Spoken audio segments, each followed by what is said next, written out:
Hi,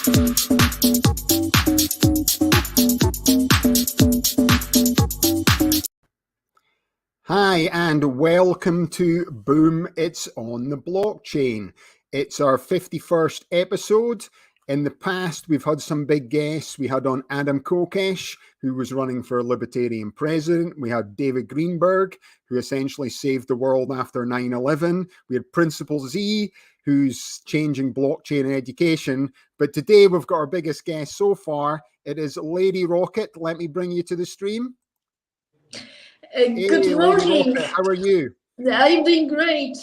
I understand we are global, so bonsoir, arrivederci, dzień dobry, dobry wieczór.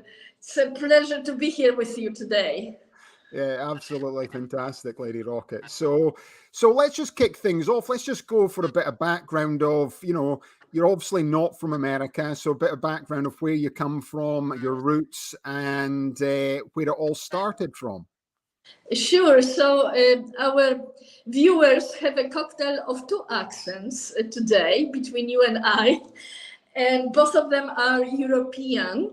I was born, and I'm very proud of being from Poland, but I spent actually most of my life in the United States. I escaped from communistic Poland, so I'm dating myself a little bit, as a rising film star, very young film star, but also graduate student, which allowed me to charm some communistic officials to give me a passport to get out of Poland.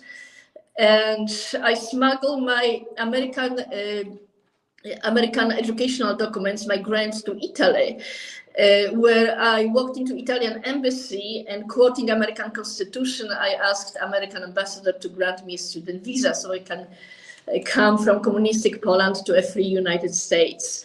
So that's, and I'm mentioning it not to be historical, but I think that in contemporary times, we need to look for the moments in our life which challenge us to take a huge risk and be brave and take action. And that's a rule that I never left behind. I always took monumental risks because it's worth taking risks, especially in this country, especially if you are a technology entrepreneur and philanthropist. Risk is my friend. So professionally, and there's another quick story that I want to share with you, because you are from Scotland, esteemed, brave nation. So I am preaching to the choir. But the second time when courage served me well was when Hewlett-Packard was looking for the Mission Impossible champion to win Boeing account, which was be or not to be for the new generation of computers. And I won against like 1,000 candidates, Stanford graduates, Harvard engineers, and I asked HP executives, why me? It was the beginning of my US career. And they said, you know what, because we can teach you anything about technology, anything about software, anything about public speaking. One thing that we cannot teach anyone is courage. And you are the most courageous. So this is why you got the job. It took me later so I think that you are smiling because I'm sure you had similar moments in your life. And our audience, I'm sure there are many people that identify with that. And then I had an incredible chapter of Silicon Valley. Speaking of my background, and it was the time when the legacy of Silicon Valley was walking around, and I worked with them. It was, the founders of HP, Andy Grove, Intel, Steve Jobs, my neighbor from Malibu, founder of Oracle, Larry Ellison. We were creating really a hardcore technology. I spent several years in Silicon Valley only to be challenged and attracted to be where the action is, where I reside now, which is Los Angeles. And also Wall Street. But the moment that I also want to mention is I met President Wałęsa and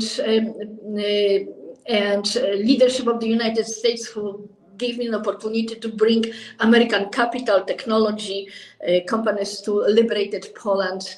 It was in 1990s, and I'm mentioning it because we are under the challenge of horrific, barbarian Russian attack on Ukraine. And I look at it with a total understanding of the circumstances, also because I just recently returned from my private journey to Ukraine to see how I can be of help. I, as an American, we Americans, can be of help as human beings beyond arms. So I am a proud co-founder of Copernic Space, together with my American son, born here in Laguna Beach. But guess what? He's, as we speak, somewhere between London and Warsaw. And Alistar and I were talking about his visit to Warsaw. So I know that you will ask me the questions about Copernic Space.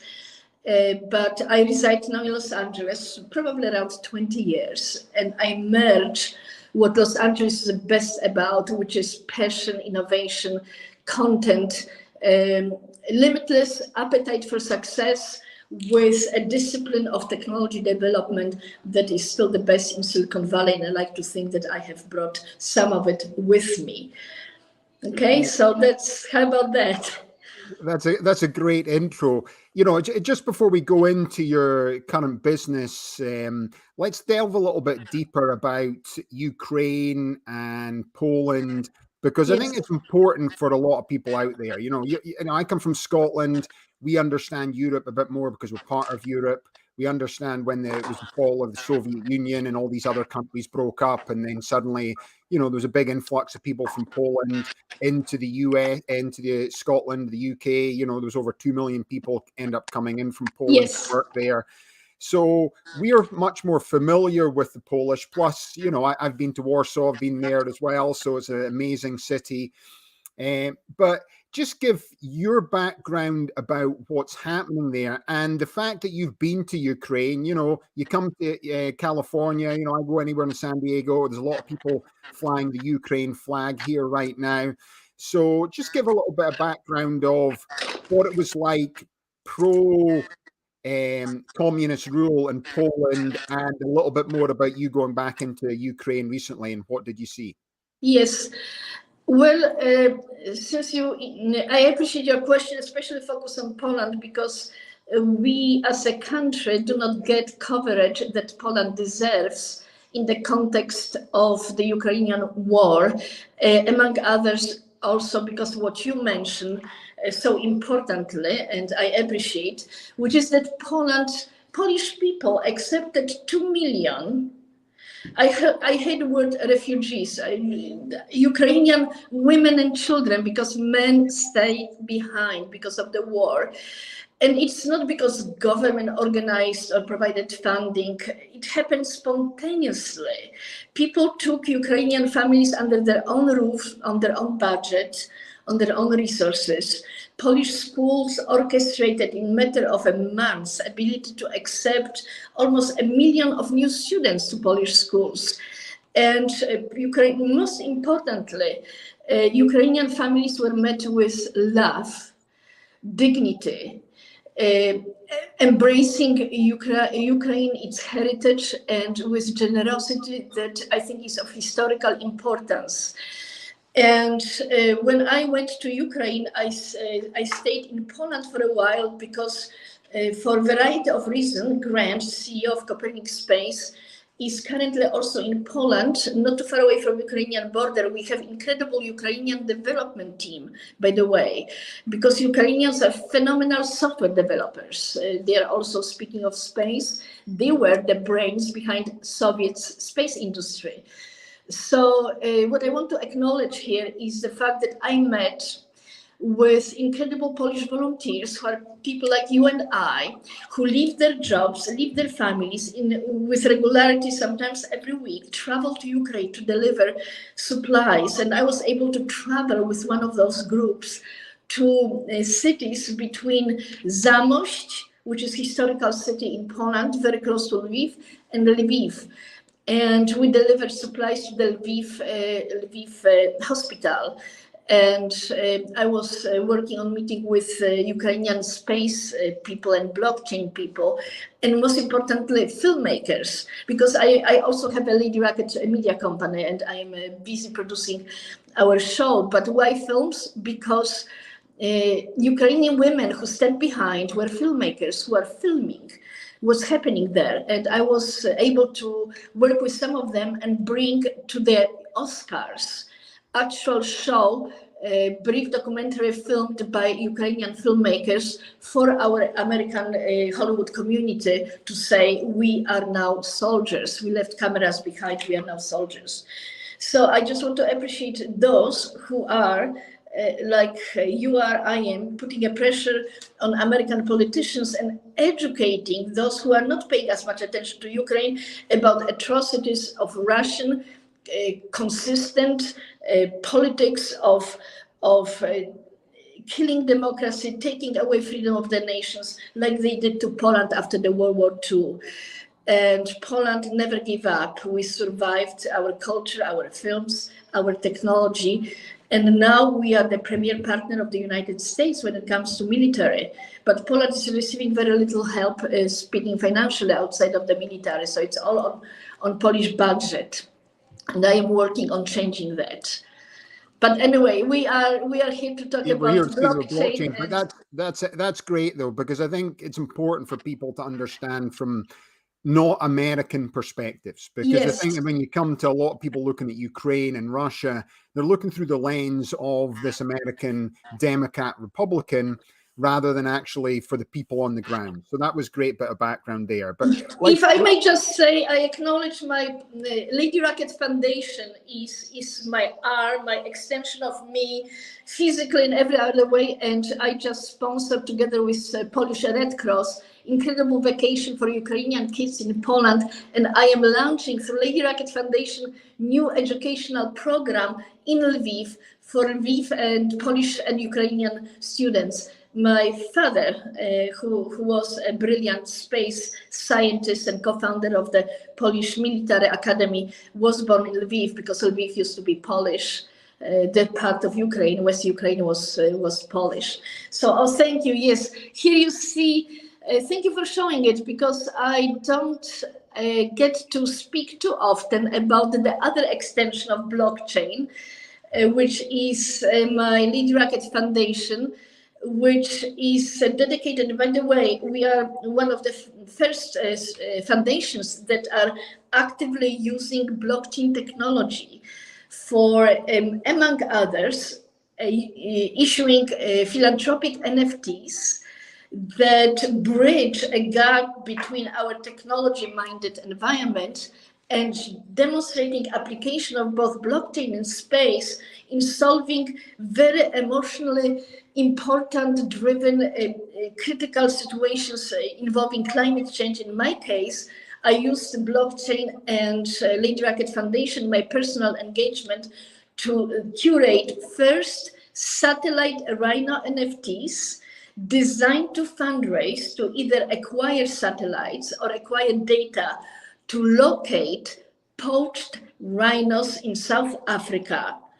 And of course, more than rhinos, but our symbolic focus was rhinos, to demonstrate, I would say, more emotional applications of otherwise very sophisticated, very arm's length technologies that all of us live in. So our satellite Rhino just had a second edition announcement 2 days ago in London.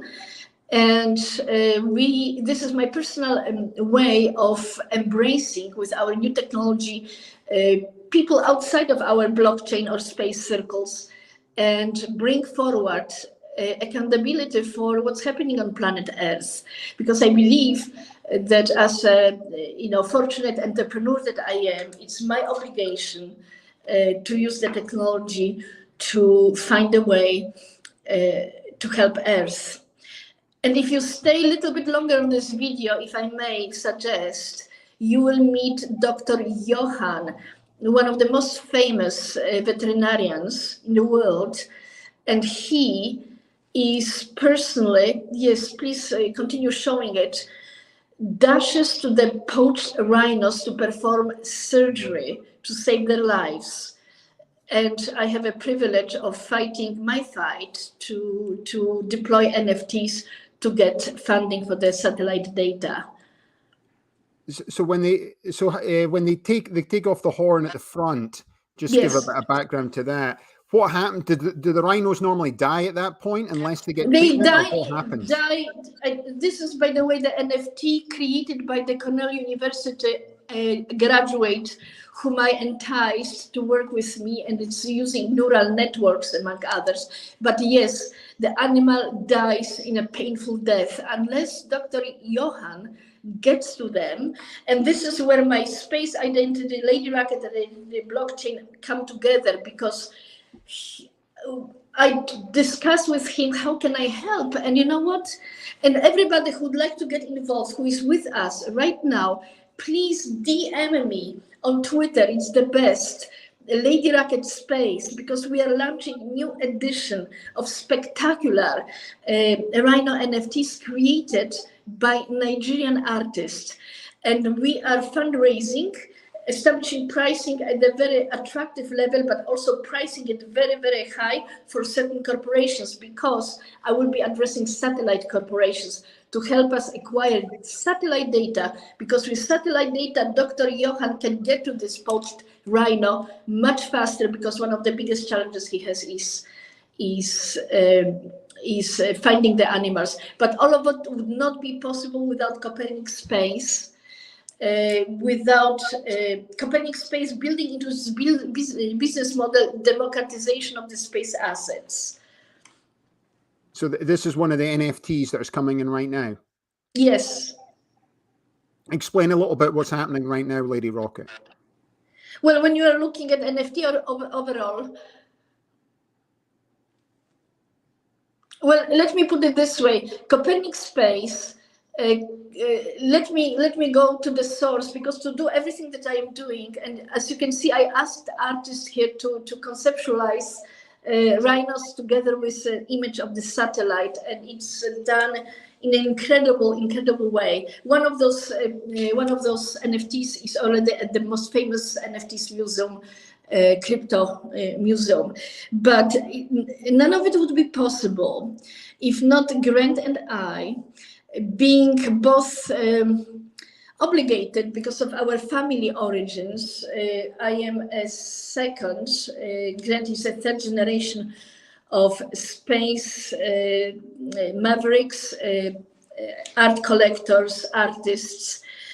And when in 2015, I won California Space Center bid for 100 acres of land outside of Vandenberg Space Force Base to build a space entertainment innovation center, it put me on the path of seeking funding for the space endeavors that is not completely dependent on ways that space and space projects get funded right now, which is very few and relatively small venture capital, whose financial power doesn't even come close to meeting the existing demand for space projects, then painstakingly complex government funding and NASA, and a lot of projects do not fit any of those categories.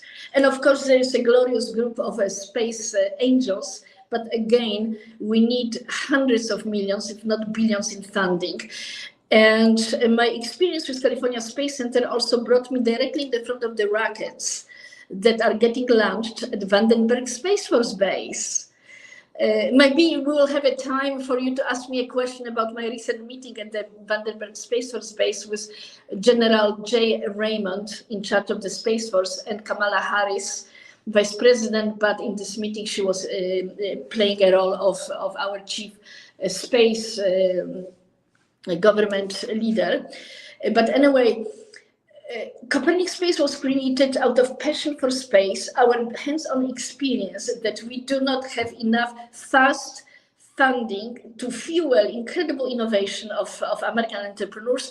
And then the current funding keeps outside the biggest, most important segment of ultimate investors and founders of our space program, which is us, Americans, immigrants, Americans who were born here. Ultimately, either NASA or American governments, it's your money, it's our money who are fueling the program. So we decided to deploy blockchain as a perfect platform to build new economy. I'm excited about cryptos, I'm excited about other applications, but I strongly believe as an economist through education that blockchain is really a new economic system that you can build new economies. And I call it not only space economy, but also ecospace, which I understand as a place where we merge two huge economic potential, ecology of planet Earth and ecology of space. And my meeting with Kamala Harris was, among others, about that. So Grant was at that time co-founder of one of the most prominent blockchain companies specializing in integrity of the blockchain financial transactions. And when I described to him my vision for Copernic Space, he let me run with it for a while, and then I was lucky enough to attract him on a full-time basis in 2020. And Grant brings to this project absolutely extraordinary background of being someone who grew up with me around Silicon Valley, grew up with me as an entrepreneur through thick and thin in Los Angeles and Europe. He's multilingual in many ways, not only languages, but also multilingual because he's fantastic hip hop artist who writes incredible music and incredible also text, lyrics, among other about Moon and Mars. So together, and with a small group of friends, we defined Copernic Space as a platform that is using blockchain in order to democratize access to space and do something very important, ability to use blockchain capabilities to create segmented, well-organized, so-called space assets that allow to lower barrier of entry. So Lady Rocket, how does the space market actually work for, because you spoke about it there, but you're talking about this bit is like tokenizing space assets. So my background to blockchain's tokenization, but for the viewers and listeners, explain how you actually tokenize space assets. Yes. Number one is a strategic and visionary recognition that blockchain in our hands gives you unprecedented power to create a transparent, unbreakable, full of integrity system which can host space assets, fashion assets, in my case also art assets, using a brilliance of tokenization, which I know you are very familiar with because you are using it in a beautiful way to another strategic area, which is energy. And what does it mean, tokenizing? Let me give you an example. I will not share the names of the companies because some of them we are in the process of negotiations, but let's talk about something that caught attention of our American society last several days, which is a return to the moon. And from the distance, in a non-participatory way, we were watching incredible striving of NASA to launch Artemis 1, to go back to the moon. Comes Copernic Space, and comes private companies who are also working on getting to the moon.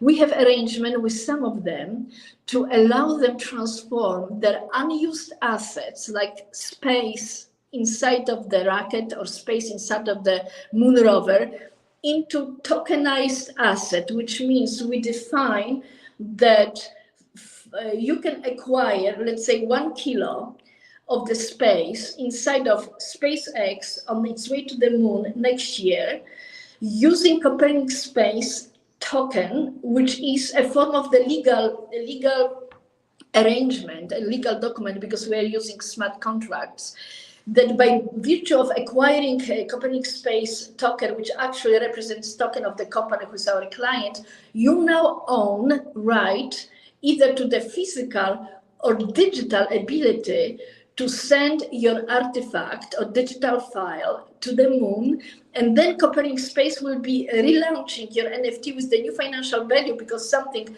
on the moon represents, in theory, significantly higher financial value than when it is on Earth. And we removed barrier of entry to being a participatory in upcoming space expeditions. Two, we've agreed to create new pricing. Can you imagine that you can now afford to send something to the moon in a digital form, when in the past it was only possible for the billionaires or others? So on Copernic Space, you can acquire our tokens for the purpose and choice of participating in this type of endeavor. We successfully proved the case. Our platform works, our rocket is on, we are fueled, and now we are expanding applications of Copernic Space, not only lunar, but also Mars, space debris, and climate change. So let's go back to like the tokenization piece. So you're talking about, you're tokenizing a small piece of the space rocket that's going up, and anybody out there can acquire a fractional interest in that through your Yes. space token. This So is a handy example. What do they get from that, though? Well, for example, Lady Rocket is going to send to the moon things that I believe deserve to be there, and or represent phenomenal financial transaction. And let me just give you examples. I will use some names, but I just want to clarify, I by no means make statement that those arrangements are final. I am just using those names as a handy example. Yeah. Mm-hmm. Okay, so some of you might know a company called Tiffany. But Tiffany, we are a generation that remembers breakfast at Tiffany's and the blue box and the beautiful rings. But the young generation is not into blue boxes as much as we were. Comes Lady Rocket and Copernic Space, and again, example, saying, okay, Tiffany, we would be interested in making arrangement with you to acquire our NFT for the purpose of sending to the moon either a ring or Beyonce Moon River song, which they just paid for Beyonce to record, for the purpose of calling, not only calling attention to your brand, but also to sponsor something in a philanthropic sense. Remember my rhinos, I am remember art, etc.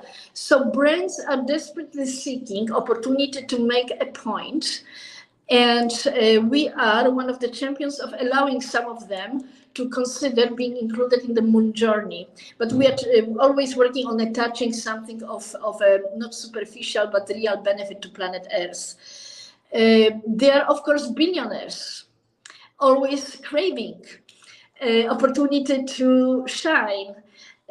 Most of them do not want to fly with Elon Musk or Jeff Bezos, but would love to claim ownership of something so unique like participation in the world. I give an example of lunar expedition as a easy example, but our focus is on creation of the economy. So we are grabbing significantly bigger projects, speaking of the footprint, and probably will be instrumental in providing early stage space companies with funds to develop either new ISS or a new category of rockets, which I believe we need. And Elon Musk agrees. He believes strongly that there is a much bigger need for additional rockets, especially now that we see that Artemis is, having its problem and its costs are enormous.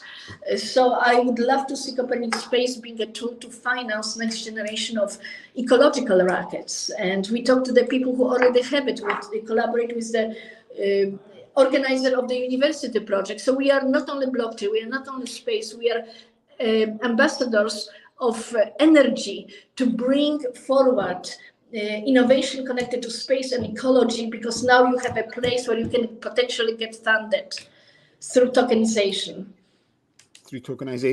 So for the average person out there, if they wanted to get involved in this, what do they have to do? And what's the cost? What's their barrier to entry? I appreciate you've democratized ownership, which is what tokenization does. So for people to understand at home, it's democratized ownership is letting people in.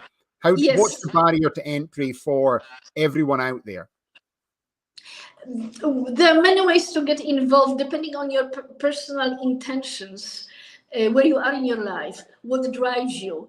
If you wish to get into the queue of those who have something to say, something to send to the moon because you feel it was going to make a difference, or because you want to do it for your personal reason, you can connect with Copernic Space. And you showed our website. You can go on our website. You can go on our Discord. And we have currently 3 different categories of participation in the space and other journeys. Physical shipment of the space cargo. And again, please, as you know, in the space industry, dates change, rockets change, but our platform is stable. So we are expanded a list of participants, and we might switch them because we are agile, we can do it. But you can fit into the category of someone who wants to send something physical to the moon. And to be appropriate, I just have to say that it needs to be approved by NASA, it needs to fit on the list. You cannot send a lot of things you cannot send. So we are also experting on that. Then you can acquire place in the digital sense, which means digital copy of your art, music, poem, a picture of your fashion, a picture of your innovation, Ukrainian flag. You can send it to the moon digitally. And then something that I am very excited about, we are exploring possibility of having Twitter-like messages sent by acquisition of Copernic Space token, an NFT. You will be able to send a message with we hope people will have really good things, interesting things to say, and you can send it this way. So those are the example, but also for those of you who are into investment, and I don't know if your audience, I know that they are passionate about blockchain, about innovation, about you, but I don't know if we have investors here. But for the investors, Copernic Space is the culmination of and pass through and a portal that as a platform provides place of passing your investment toward other companies that are with us.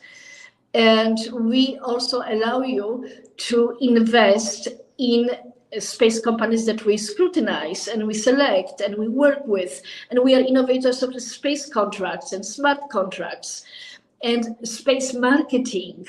That's fun. You know, some of our partners benefit from my Lady Rocket events because I hijack SpaceX rocket launches and I use it as a fantastic pro bono events to promote innovation, art, space, because you know what? Rockets are one of the most incredible events, and you can expand its usefulness beyond just scientific reason. And this is what I am doing at Vandenberg Space Force Base. So get in touch if you want to be invited to my art or fashion or my kids' performance. Because you know what? We have to take our technology and passion, capabilities, money more broadly than in our, I would say, sophisticated silos. That's so interesting. We've got actually a couple of messages coming in there from, this would be helpful for all you viewers listening to, who is Heju, My Soul for Space? That's putting in the messages right now. So this is actually just an app there. We'll actually put that in the show notes as well. So we've had a comment there. Lady Rocket, do you see that comment on the screen? Not yet. It's from a Heju, My Soul for Space. Oh, yes, of course. Oh, he's, thank you. He's a friend, he's a partner, and he's one of the creators. Thank you for being here. He's, to describe him gives me a great pleasure.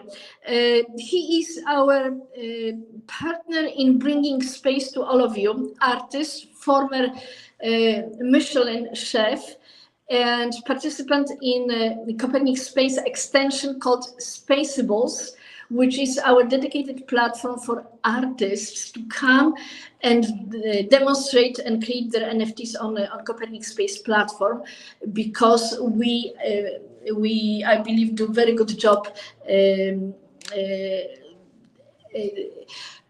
taking care of artists to whom space means a lot. So we curate, we buy, we promote. And so Jeshuen's Soul for Space is the artist whose NFTs will be available shortly on Spaceable. And he's in England. and incredible, remarkable, beautiful human being. Yeah, and he's just put, by the way, I'm Jesus from Soul for Space. So there's a little plug for you as well. So let's talk about the moon then. So I'm interested in the history of time. I'm interested because I was involved in energy. I'm interested in carbon dating.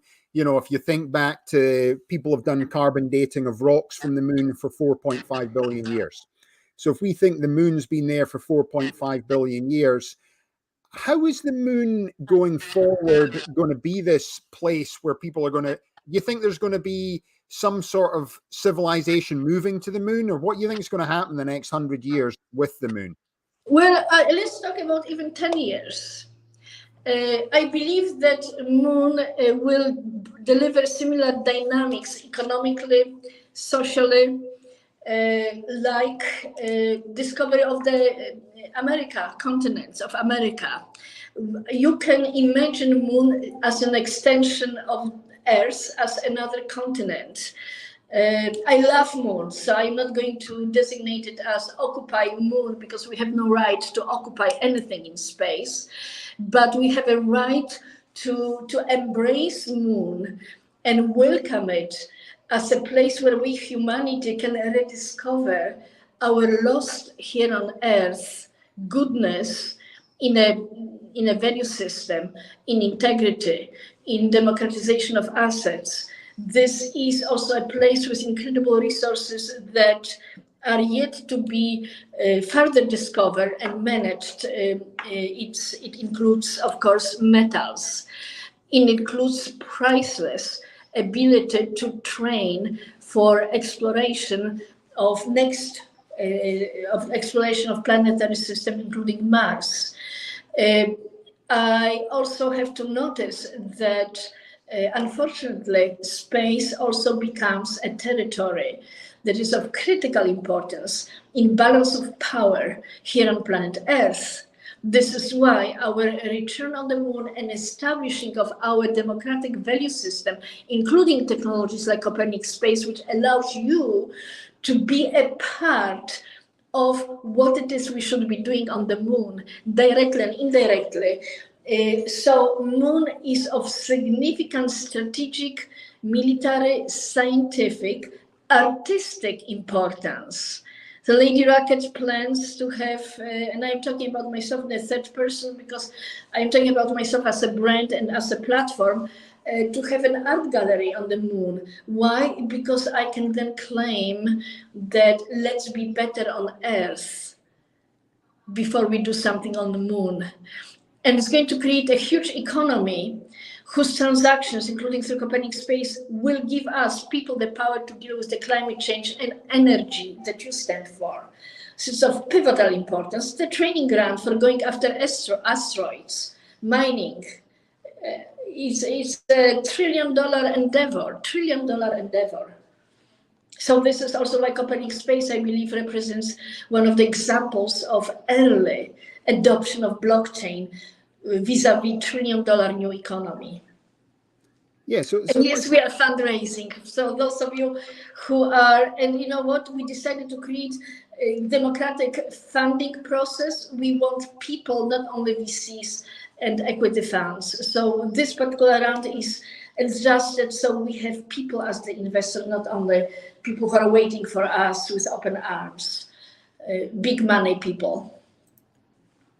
Yeah. So let's think about, so you're getting democratization of ownership. So you're sending essentially art up to the moon on rockets. And then people can, before it would be the physical part of art, but now you can do the digital side of art. Yes. So you'll be able to send essentially thousands of NFTs, and they will be essentially, hosted and based on the moon. And we'll be able to see that these things are on the moon based on what's going to be there physically to hold them all. Yes. And I am taking off my Lady Rocket space jacket in the colors of galaxy, by the way, because I also...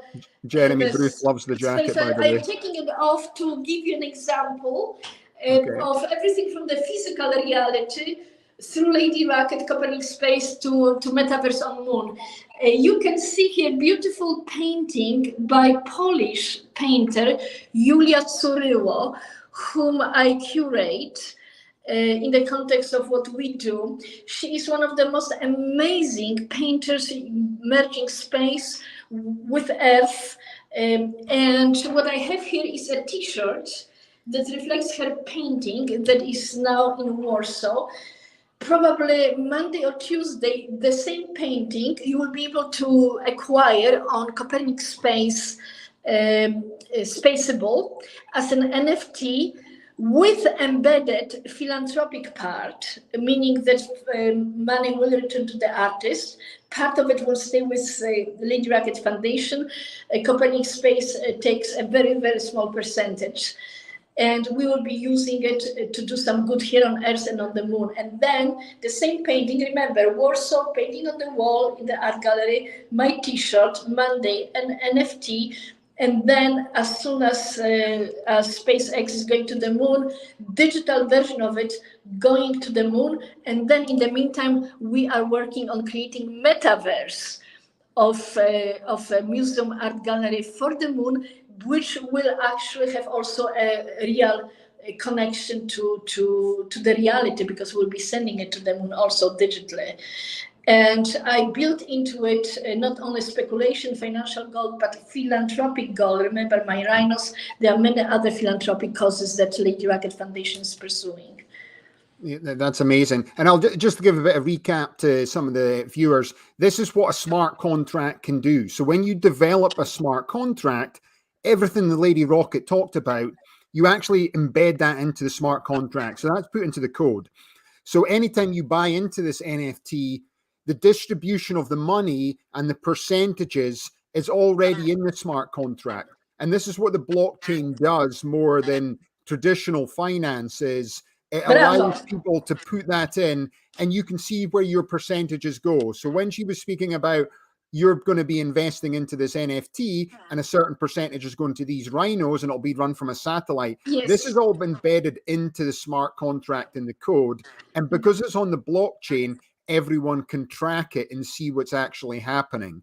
So when she talks about all these things happening, they're actually happening simultaneously the minute you actually make that investment or that acquisition of an NFT through our platform. All of these things, once the smart contracts actually in place, it basically instantaneously it does everything she claims it's going to do. And that's what's so amazing about blockchain and smart contracts. And we talked about them doing different things in terms of, you know, contract negotiations and how it can actually make payments to people when goods are on site. But this is just a different use case that Lady Rocket's talking about. So when she's talking about all these things happening instantaneously, if the smart contract's written in that code, all these things will happen instantaneously. And that's what's amazing about the technology itself. Yes. Very well said. I appreciate you summarizing this way. And Copernic Space developed the operating system for space, economic operating system for space, because we take under consideration also special conditions that apply when you deal with space. So under Grant's leadership and with Philip, who is our CTO, we pioneered sophisticated software plus processes that you were describing. And we have a tool set. So like you said, we can craft smart contracts now that reflect particular financial and expectations arrangements that you so well described. So we're talking about climate change. You know, it's coming up all the time. You know, I talk about climate change a lot in terms of, you know, if people seem to realize, I always talk about China and India opening all these coal plants in the last, since lockdown. I think China's opened 181, India's opened 51 coal plants. They're massive coal plants. But, you know, they're going through an industrial revolution and they're the world's factory. So they're essentially all the products that we are getting coming in. Like all Apple products are essentially powered by coal. All Microsoft products are powered by coal. But how does your project help with climate change for people to understand it? I love your question, and giving you a hug from Los Angeles all the way to San Diego. for being such a special host. Climate change is dramatically important to me. I see a complete failure of all the systems that rely on traditional sources of power, let it be Paris Accord or a few billionaires claiming some symbolic donations that do not matter to anything, and the sluggishness of the government, although I am extremely excited about what President Biden was able to accomplish. Now, how do we make a difference? Copernic Space proving its integrity and the fact that it is platformed by us, for us. It's not financed by Wall Street, Goldman Sachs, or other. We want it to be ours. Can issue an NFT, a token, or potentially crypto, because down the road we plan to move to the cryptos, with doing something unprecedented, tying value of this crypto to particular significant space assets representing economic value, but motivating you also to buy this token for the purpose of dealing with the climate change. Because I claim to our esteemed, wonderful audience that if we were able to bring together $500 billion in financial energy for a Shiba token, which really doesn't stand for much. And I love all the crypto people, so this is not a critique, just acknowledgement. We, mostly Americans, showed incredible generosity towards Shiba token at the level of, if I remember correctly, $500 billion at some moment.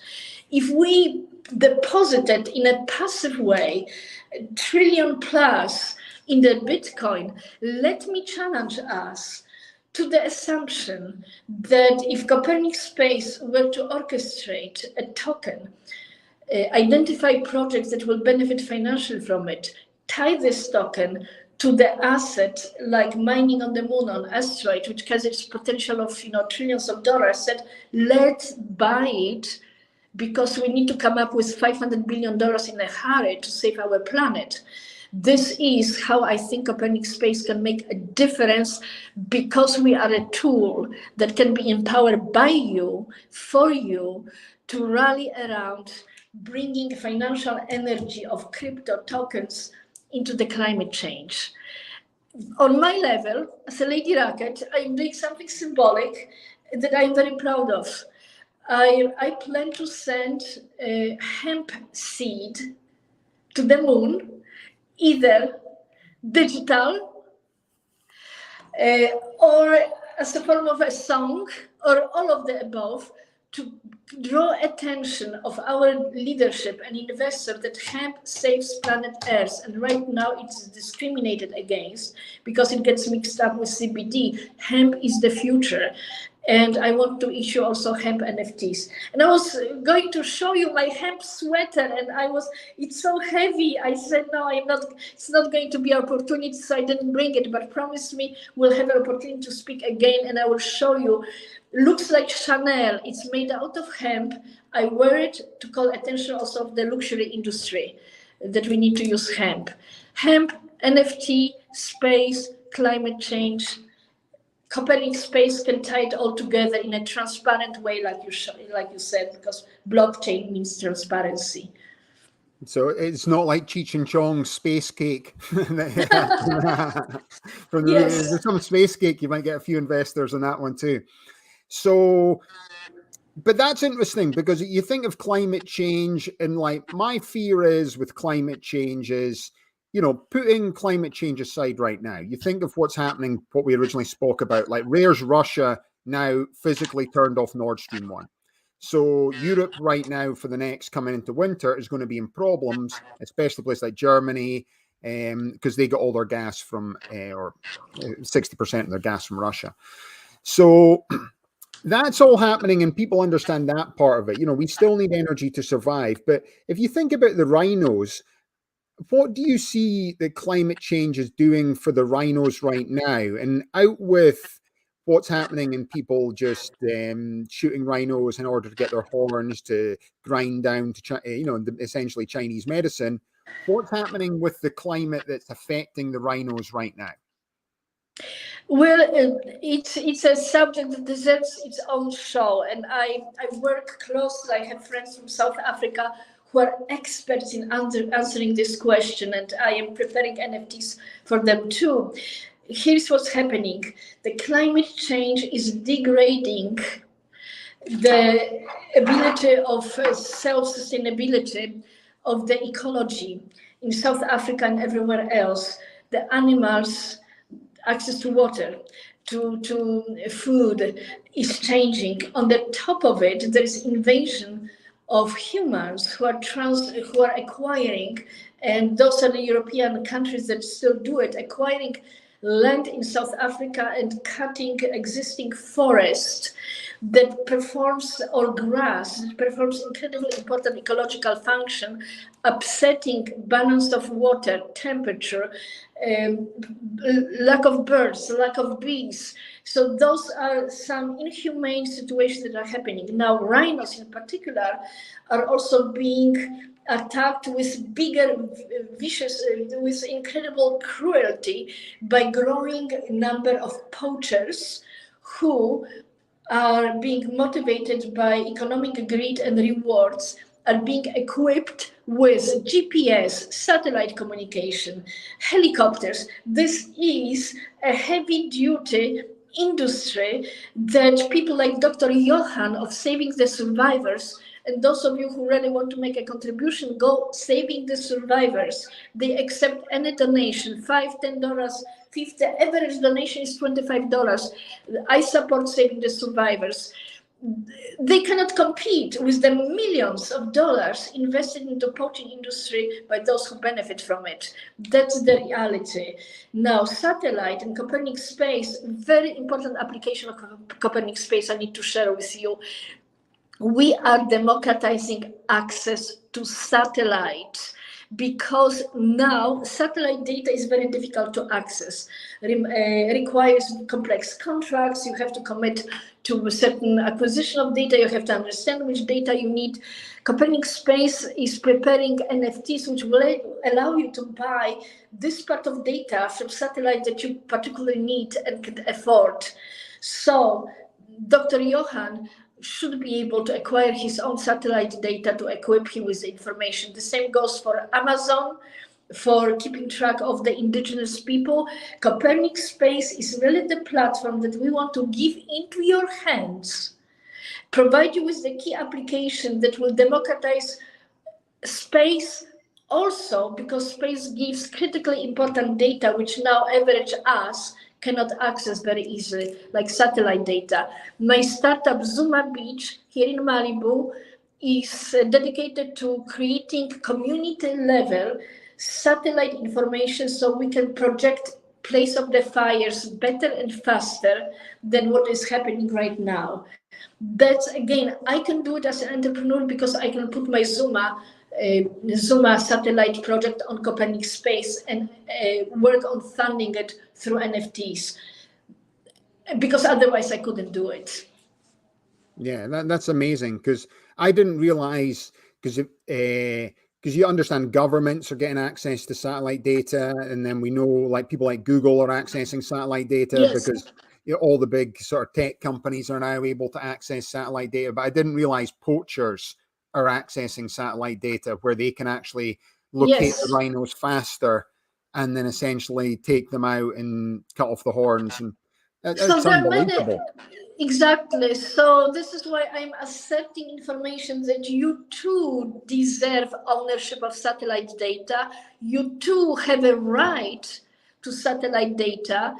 And we are of service to finding economical way to make it into the reality. Because I, for example, want my city of Malibu to own access to the relevant data, because I survived a Woolsey fire, which started not too far away from where I am. And the biggest challenge in Malibu, which we had, was we had no idea which direction fire goes. And firefighters and police went in completely opposite direction unknowingly than where fire went. And Zuma name comes from the Zuma beach, which is my favorite beach. This is where we escape with horses, animals, because fire was surrounding us. And if you have access to satellite data at the community level, here in California, Amazon, everywhere, will make huge difference. Copernic Space can democratize access to it. Yeah, that's amazing to think, like, Amazon and Google are accessing the satellite data, but the police and the fire brigade and the average person at home can't access the same information. Exactly. It's This is why we created Copernic Space, but it takes two to tango. So we created a platform. We are working very hard, spending a lot of our money on capturing this relationship with satellite companies so we can democratize it. But it takes you to acquire the NFTs or invest in it in order to make it available to all of us. And that's our opportunity. So who's actually putting satellites up there right now? Well, in general sense, the biggest new entrant into the satellite area is, of course, SpaceX with its Starlink. And I am very happy for that, because Elon Musk, being a leading shareholder of the company, he can make decisions that very few can, and he is using Starlink also in a philanthropic way. So he is on the top of my list to reach out to help with my rhinos. But also seriously, he provided satellite link connection to Ukraine, etc.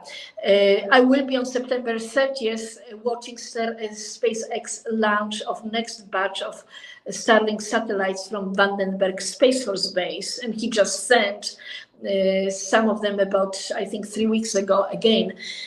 Then, of course, there are military satellites, and then there are beloved little CubeSats that I hope also to hover around dedicated areas. And this is what you can expect, that we'll be launching tokens that would allow you to take ownership in a new constellation of satellites. And here is the gold mine. And this is why, yes, we are fundraising. So those of you who want to know more about it, please get in touch with us. But here's the good answer. Satellites are what gold mines used to be in the past, because nowadays data is a contemporary gold. So ownership of satellite, or better yet, ownership of the data of satellites, is symbolically comparable to ownership of the gold mine, just in a digital era. There is no system that would allow you to connect those dots but Copernic Space, because not only we are a blockchain, we are also feet on the ground in space, identifying space and satellite companies that fit into the blockchain model. And Exodus Orbital, company started by a brilliant Ukrainian PhD in Toronto, perfectly fits this model, because Dennis developed technology software that allows you to segment data that is coming out of satellite, because right now satellite is just sending a ton of data and most of us don't need it. So between Copernic Space and Exodus Orbital, we can segment this data into tiny pieces relevant to you. So being in Malibu, I can foresee, just making some fun of billionaires in a serious way, I can foresee that people like Mark Anderson, who is one of the biggest. Oh, we've just lost your lady rocket there just now. Here there we I go, come back. So Mark Anderson just acquired a house for $160 million in Malibu. And I will challenge him and give him graceful an opportunity to invest in my NFTs in order to acquire satellite data that would give him a fire information about but also contribute to the community in a generous way, now that he acquired important part of Malibu. Bring some generosity, space generosity. Space generosity, that's what we need. So that's just coming up for the hour, Lady Rocket. That has just been super fascinating. We could just keep asking more and more questions. It was just, I loved you brought up like Elon Musk there, brought around the circle. When Russia invaded Ukraine, the first thing they did was knock out everyone's internet no one could help them. You know, Elon Musk sent one of his satellites over, boom, Yes. everyone's got access to the internet again. So Yes. that's a fantastic that he can able to do that, where governments seem to be able to not want to do that when people are in problems there as well. So that was great to bring that bit up in the end. And we'll just bring you back on with your jacket as well. You know, we'll bring back Jeremy Bruce. You know, we'll start. He was the first comment, Jeremy. Thanks. There's Lady Rocket putting her jacket back on then as well. Love the jacket. I'm sure if you put that out there as an NFT, Yes. people would want to buy some of your jackets, you know? Look for lunar luxury NFTs on Spaceable first. Fashion as a space asset. And money generously shared with artists and hemp growers. Perfect. Oh, well, that's great then. Well, thanks very much, Lady Rocket. That's been fascinating. We've learned a lot today. We've really enjoyed the podcast. I'd love to get other people from your company on to talk about it in more detail going forward. Yes, That would be great. please do. I enjoyed being your guest. It's phenomenal, and your Scottish style is both charming, but also leads the discussion beautifully. So I appreciate that, and I appreciate the audience that you brought to share unedited, passionate, spontaneous answer to your very special questions. I really enjoyed it very much. Okay, and Grant Blaisdell should be here, because then he can get it more organized and give you the specifics while I was sharing with you my vision, passion. But look up Copernic Space. It is by us, for us. We are just humble provider of the connectivity. We are a platform for you and space. Okay, that's great. Well, thanks very much, Lady Rocket. Thanks for everyone for tuning into the show. You've been watching Boom, It's on the Blockchain. My name's Alistair Caithness. Have a nice day. To the moon.